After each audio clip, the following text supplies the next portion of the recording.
can build an application which is a PCI compliant application. Yeah. Of course, Spring does not take care of the database side. Probably you need to fix the Hibernate there. And Hibernate actually right now currently they are supporting EJB 3.0 as well. So they are also going to be compliant. Well, I mean, if that application uses both Spring and Hibernate. Well, there is like a question about the transaction flow, and I see that for the one that connects the merchant over to, you said that like there was this other certifying authority, which is like your company. Service provider. Service provider. What can you provide more insight into what the role of that? Okay. You want for something for the merchant? Let's just take an example, something like this. Let's say I'm merchant X, and I have a BPO in India which takes payments on my behalf. Merchant X, people call into Merchant X's call center, and they take credit card transactions on behalf of Merchant X. Now they become an entity connected to Merchant X, so they need to get PCI compliant as well. If they don't, Merchant X doesn't get compliant.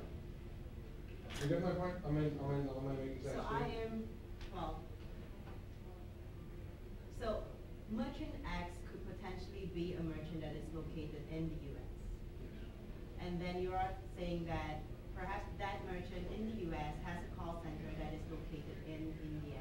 And that is how your law comes in as, is that, yeah, that was what I meant. You're talking about the service provider, yes. Right? Yeah, that's right. Let us say even if it transcends geography, not really geographically restricted. So if a service provider could be anything, let us say a merchant is getting software developed by another guy, and the software is having something to do with card order information. Let's say the software is a billing system, which needs to be filed, and your merchant is, offshoring that development process to another company. They need to get PCI compliant as well, because they are developing their application. So what? No, when you say, is this more about credit card payment systems, or is it just about outsourcing of development? Some restrictions, yes. There are certain restrictions. Let's say I'm from India, I'm a certification body from India. I need to apply to be a certification body in the US. I mean, it's the same, we are all in the same. No, you meant like recognition-wise. No. Okay, that's besides the point. What I'm saying is it dependent on where the people are, or is it dependent on where the data is stored?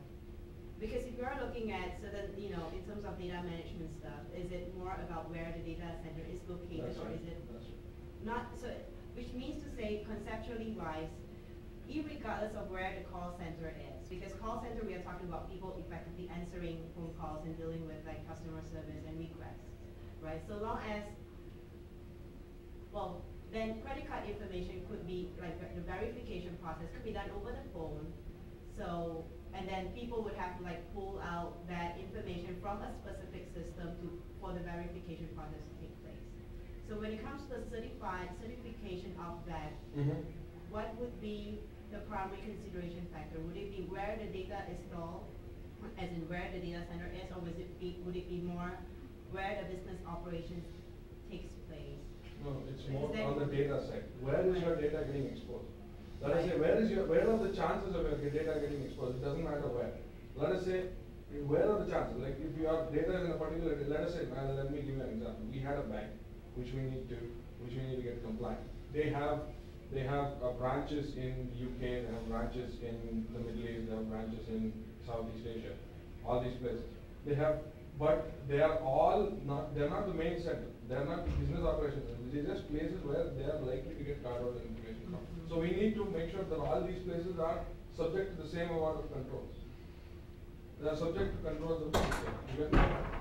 So you're saying that from the certifier's perspective, what would be the primary consideration is therefore not where the data is stored, but where the transaction flows and it's more about information flow, and that is fundamentally different from data management, data storage. That's right.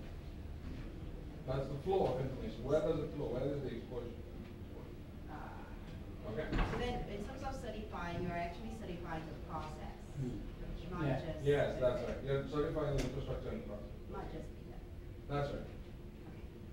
Okay. Did I answer it? Thank you. Thank you.